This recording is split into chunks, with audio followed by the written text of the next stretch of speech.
Assalamualaikum warahmatullahi wabarakatuh. Perkenalkan, nama saya Ahmad Zulfikar Syawaludin dengan nomor pokok 2202250006. Saya berasal dari Universitas Tridinanti Palembang dengan nama dosen Aditya Maharani Ratna STMT. Kali ini saya akan menjelaskan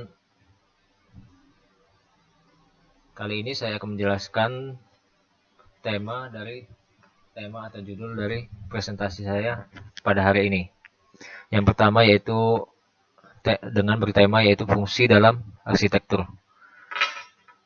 Definisi fungsi dari arsitektur ini yaitu menurut Kamus Lengkap Bahasa Indonesia tahun 2008 merupakan kegunaan suatu hal, daya guna, serta pekerjaan yang dilakukan. Maksud dari ini yaitu kita bisa lihat fungsi yang ditujukan kepada Kamus Lengkap Bahasa Indonesia ini yaitu merupakan kegunaan dalam hal-hal yang berkaitan dengan suatu yang akan kita pakai atau yang akan kita kerjakan. Yang kedua yaitu fungsi dalam pengertian sederhana adalah kegunaan. Kegunaan yang dimaksud dalam pengertian sederhana ini akan hal-hal yang akan kita lakukan dengan hal-hal yang wajar. Yang ketiga, fungsi juga dapat dimaknai sebagai suatu cara untuk memenuhi keinginan. Keinginan yang kita maksud di sini yaitu memenuhi sebagaimana apa yang kita inginkan akan terwujud dengan memenuhi yang kita usahakan itu.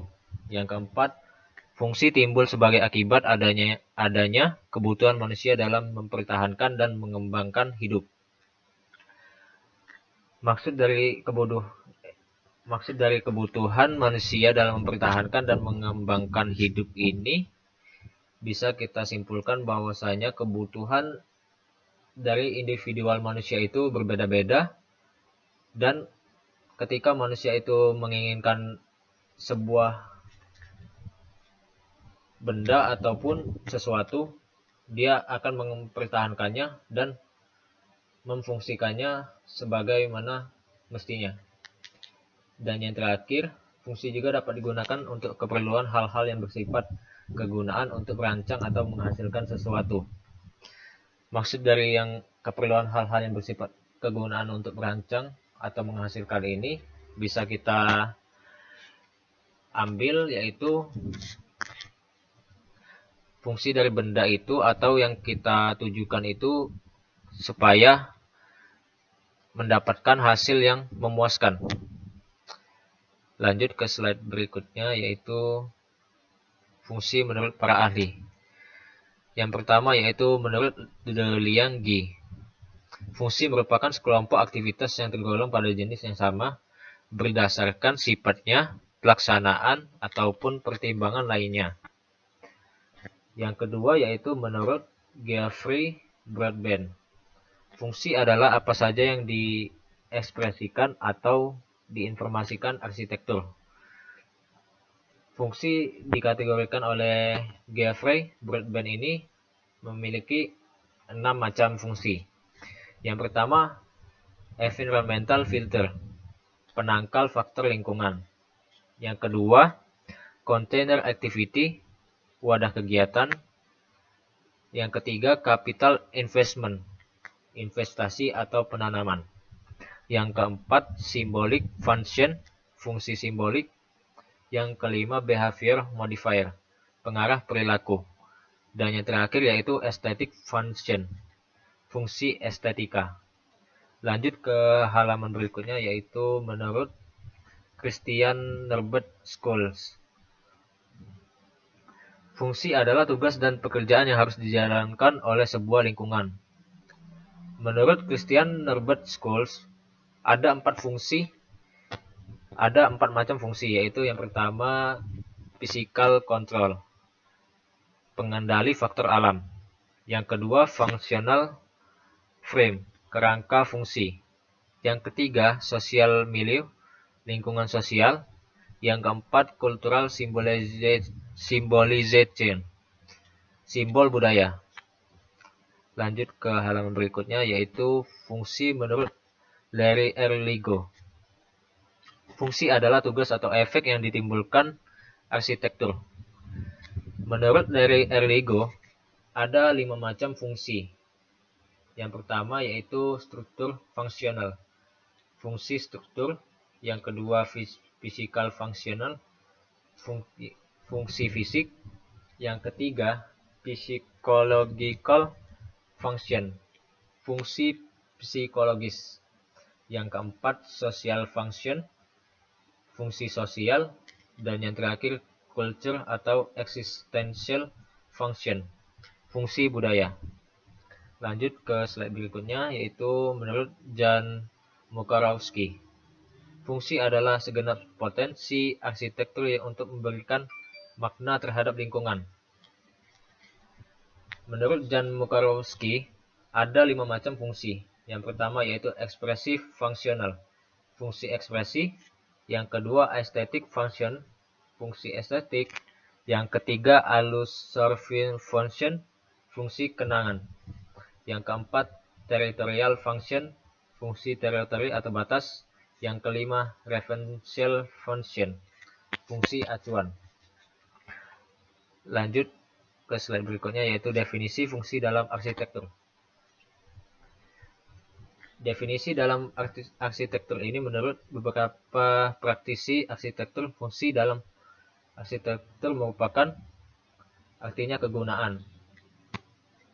Fungsi dalam dunia arsitektur bentuk bangunan harus mengikuti aktivitas yang akan berlangsung.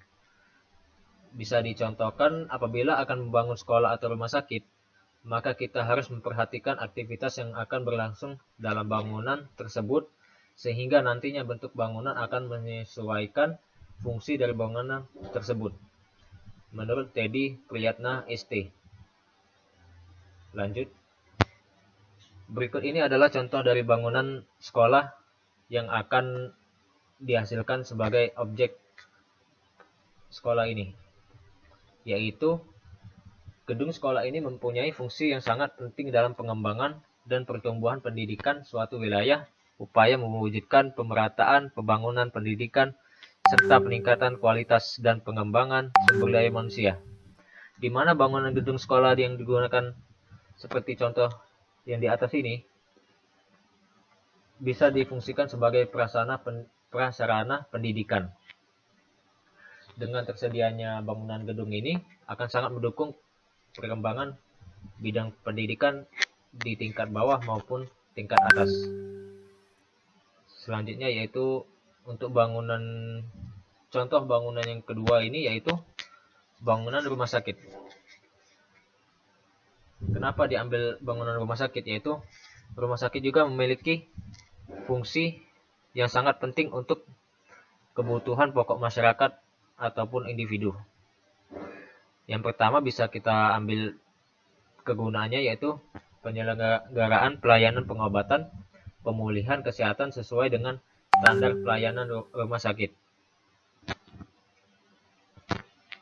Yang kedua, pemeliharaan dan peningkatan kesehatan perorangan melalui pelayanan kesehatan yang paripurna tingkat kedua dan ketiga sesuai kebutuhan medis.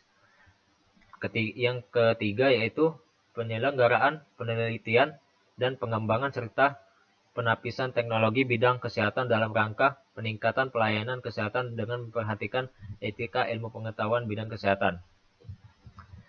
Baiklah, selanjutnya yaitu karakteristik fungsi. Yang pertama yaitu fungsi adalah proses. Dalam proses terciptanya suatu karya arsitektur, fungsi juga sejalan dengan proses tersebut. Unsur pemakaian atau penggunanya, pemilihan komponen bangunan, penyusunan ruang, pengolahan bentuk dan proses penciptaan lainnya. Yang kedua yaitu fungsi adalah tujuan. Maksud dari fungsi dari tujuan ini yaitu maka mengarah pada tujuan yang akan ditujukan kepada aktivitas yang akan dilakukan ataupun yang akan digunakan. Dan yang slide selanjutnya yaitu fungsi adalah keseluruhan. fungsi adalah keseluruhan ini maksudnya yaitu mengacu pada keseluruhan atau totalitas arsitektur. Bisa dicontohkan sebagai bangunan sekolah tadi, fungsi dari keseluruhan itu yaitu tentang pendidikan. Yang keempat yaitu fungsi adalah perilaku.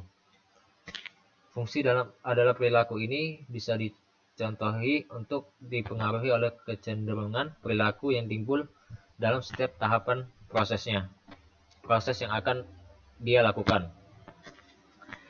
Dan yang ketiga yaitu fungsi adalah hubungan. Sebagai suatu sistem, maka fungsi berada dalam keterkaitan antara komponen dengan satu lainnya. Baiklah, sampai di sini saja. Bahwasanya kesimpulan yang akan saya sampaikan dari pembahasan dengan yang berjudul fungsi dalam arsitektur ini, yang pertama yaitu bahwasanya fungsi dalam arsitektur memiliki definisi yang cukup jelas untuk memahami apa saja yang akan dilakukan seorang arsitek dalam merancang bangunan. Yang kedua yaitu fungsi dalam arsitektur juga mempunyai kemampuan untuk mengidentifikasi sebuah objek bangunan sesuai dengan kebutuhan yang akan dibangun. Dan yang terakhir, fungsi dalam arsitektur dapat dilakukan melalui karakteristik bangunan, ruang, ataupun penggunaan yang memiliki kapasitas kebutuhan seseorang dalam melakukan kegiatan yang berada di dalamnya, sesuai kegunaannya. Demikianlah penjelasan yang saya sampaikan ini.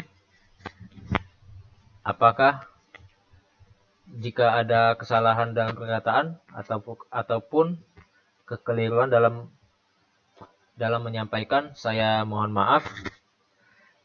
Dan saya akhiri. Wassalamualaikum warahmatullahi wabarakatuh. Terima kasih, sampai jumpa.